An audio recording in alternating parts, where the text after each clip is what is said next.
The prophet Habakkuk, after whom the book is named, doesn't show anger or contempt toward foreign nations, nor does he loudly condemn his own people's wrongdoings. Instead, he feels a deep sense of confusion and frustration about the events unfolding around him, and he turns to God in prayer, seeking clarity and understanding. Habakkuk's ministry took place during the rule of King Josiah, 640 to 609 B.C., and later Josiah's son, King Jehoiakim, 609 to 598 B.C. Josiah is remembered as one of Judah's more honorable kings. During his reign, a major religious text, likely the core of what we now call Deuteronomy, was rediscovered in the temple and implemented as law.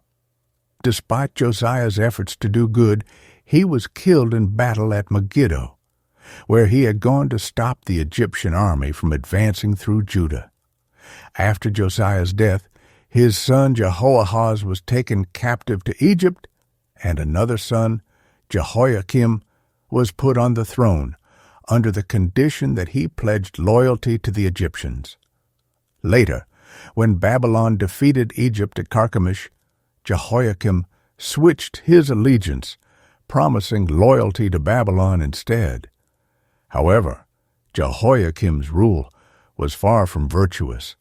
He was corrupt and mistreated his people, leading to more suffering. As Habakkuk watched these events unfold, he struggled to understand why those who seemed evil were allowed to prosper, while good people suffered. He believed that God was just, rewarding those who did right and punishing those who did wrong. But the reality in front of him seemed to contradict that. Josiah, a good and righteous king, had been killed. Josiah's rightful heir was held captive, and Jehoiakim, who was both unworthy and unjust, remained in power, making things worse with each passing day. Habakkuk was tormented by this apparent injustice and cried out to God, "How long, O Lord, must I call for help, but you don't listen?" Justice is paralyzed, and it feels like the wicked are surrounding the righteous, twisting justice into something unrecognizable. In response, Habakkuk was told that God was using the Babylonians as a tool to punish the corrupt in Judah. But this only confused him further. How could God use people as ruthless as the Babylonians to bring about justice? Perplexed, Habakkuk asked, "Why do you allow those who are deceitful to thrive? Why stay silent as the wicked swallow up people more righteous than they are?" While he didn't receive a straightforward answer, Habakkuk found some comfort in the idea that righteousness would ultimately win out in the end. Until then, he was reminded, the righteous will live by faith.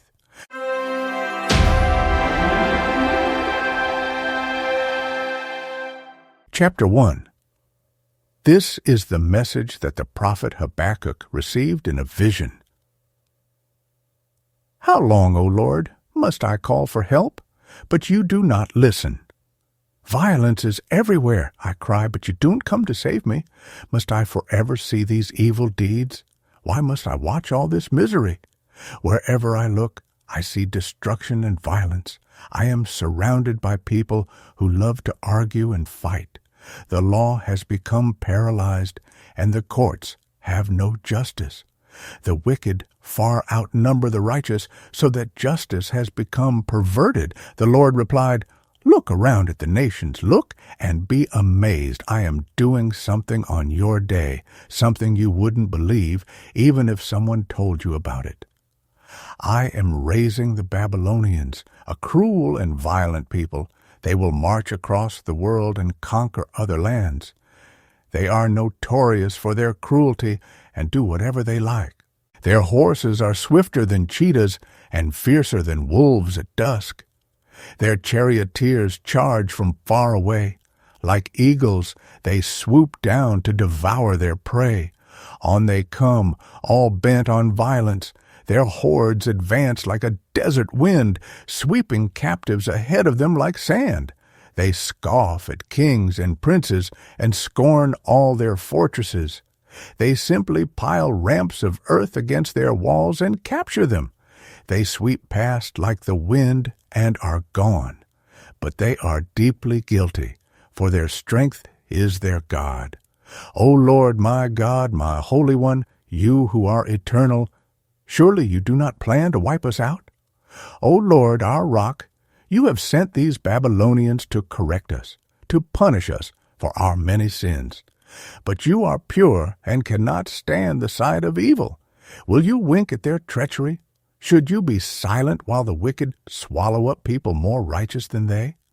Are we the only fish to be caught and killed? Are we the only sea creatures that have no leader? Must we be strung up on their hooks and caught in their nets while they rejoice and celebrate? Then they will worship their nets and burn incense in front of them. These nets are the gods who have made us rich, they will claim. Will you let them get away with this forever? Will they succeed forever in their heartless conquests? I will climb up to my watchtower and stand at my guard post. There I will wait to see what the Lord says and how he will answer my complaint.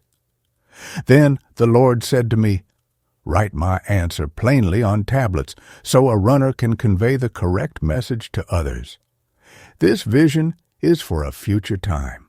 It describes the end, and it will be fulfilled.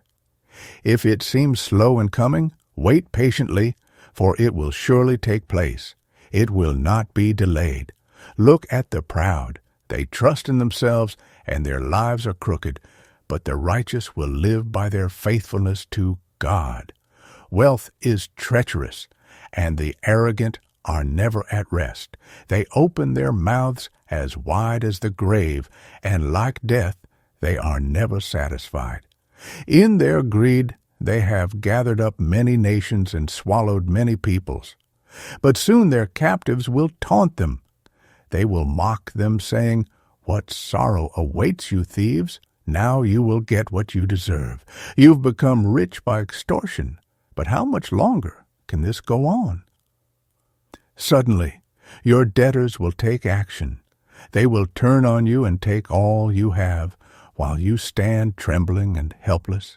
Because you have plundered many nations, now all the survivors will plunder you. You murdered the countryside and filled the towns with violence. What sorrow awaits you who build big houses with money gained dishonestly?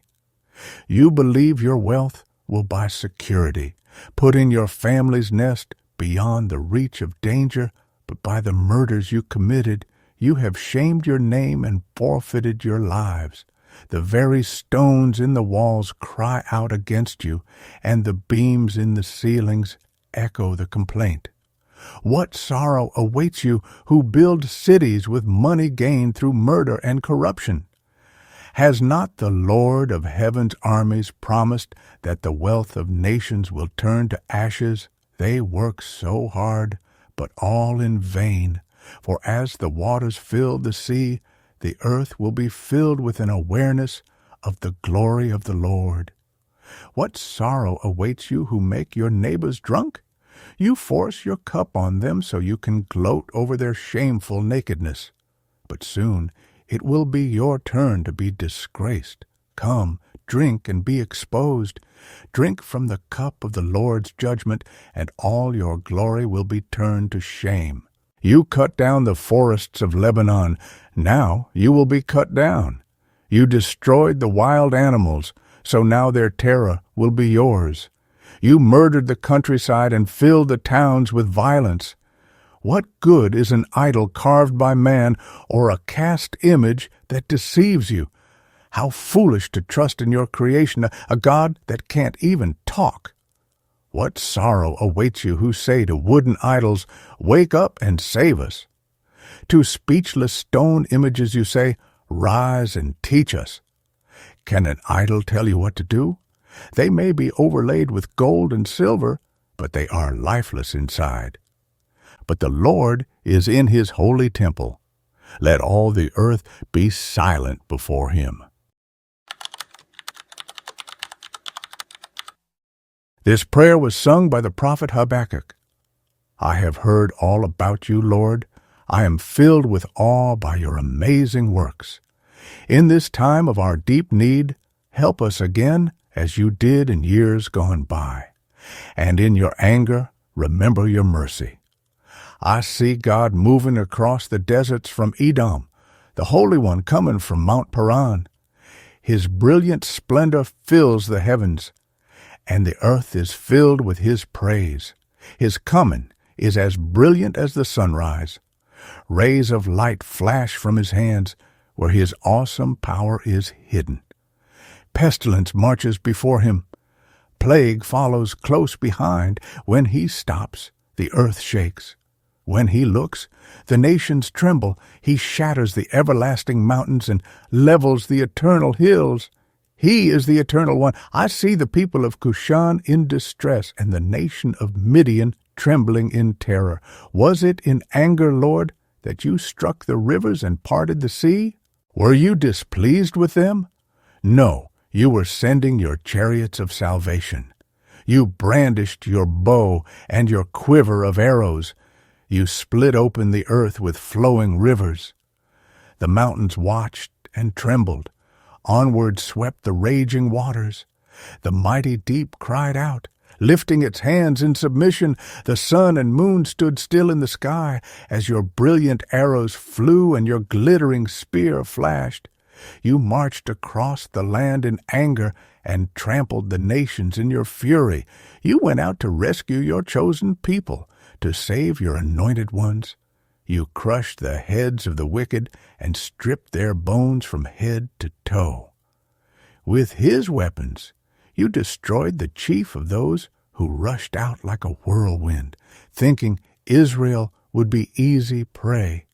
You trampled the sea with your horses, and the mighty waters piled high. I trembled inside when I heard this. My lips quivered with fear. My legs gave way beneath me, and I shook in terror. I will wait quietly for the coming day when disaster will strike the people who invade us. Even though the fig trees have no blossoms, and there are no grapes on the vines, even though the olive crop fails, and the fields lie empty and barren, even though the flocks die in the fields and the cattle barns are empty, yet I will rejoice in the Lord. I will be joyful in the God of my salvation. The sovereign Lord is my strength. He makes me as sure-footed as a deer, able to tread upon the heights. And that brings us to the end of the book of Habakkuk. From his heartfelt questions in chapter 1 to his powerful declaration of faith in chapter 3, Habakkuk's journey reminds us that it's okay to wrestle with doubt and confusion. His story shows us that faith doesn't mean having all the answers. It means trusting that God is at work, even when we don't understand his ways. If you found this exploration meaningful, take a moment to reflect on how Habakkuk's message speaks to you personally. Remember, just like Habakkuk, we can bring our questions, our fears, and our hopes before God, knowing that he listens and is faithful. Thank you so much for watching. If you enjoyed this video and want to dive deeper into the wisdom of the Bible, make sure to hit that subscribe button and turn on notifications so you never miss a new video. Share this with anyone who needs a little encouragement in their faith journey, and let's keep exploring the Bible together. See you in the next video.